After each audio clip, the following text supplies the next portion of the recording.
Hi, I'm Laura, a Scentsy Family Director from Michigan, and I'm going to share with you a couple different ways to make scent samples.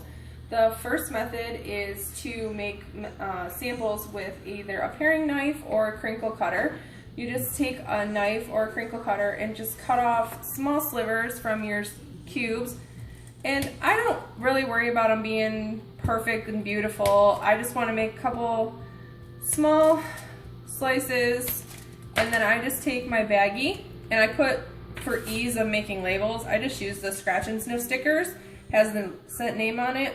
I put my information label on the other side, and then I just take it, put the wax you just sliced off in there. There's your sample ready to go for your customers. Super easy, super quick. When you don't have a lot of time or you don't have any other way to make your samples, that's an easy way to do it. The other method is to do the wax molds. You can purchase the really nice wax molds from the Scentsy Family store when they're in stock, or if you're not able to get those, Hobby Lobby, Michaels, Myers, Walmart, they have the candy molds, and you can purchase these to pour your wax into. And that's when we do a double boiler method, or you can use your Scentsy warmer and melt the wax down.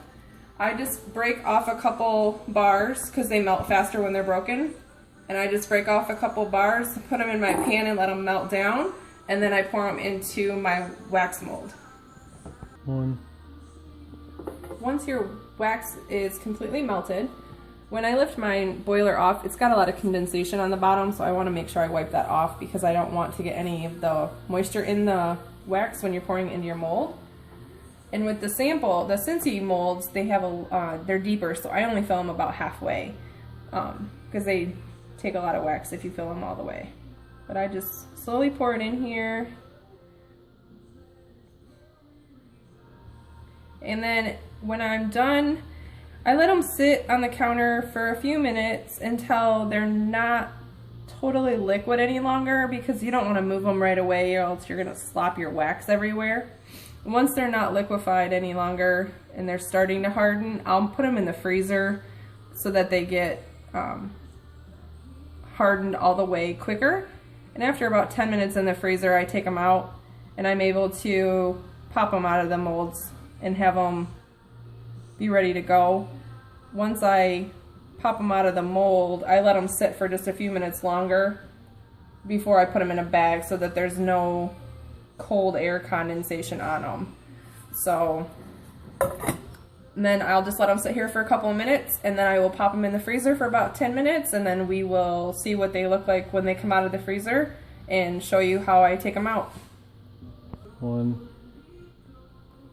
After they've been in the freezer, you just take them out, and if you have the Scentsy molds, they stretch, being silicone, and you're able to just pull them and they pop out. And once you pop them out, you just set them on the counter, and then you can just put them in your baggies, label them, and hand out your samples to everybody you come across. Make sure they're labeled with your information and give out samples to everybody you come by. That's how I do different kinds of samples. Hope you have a great day.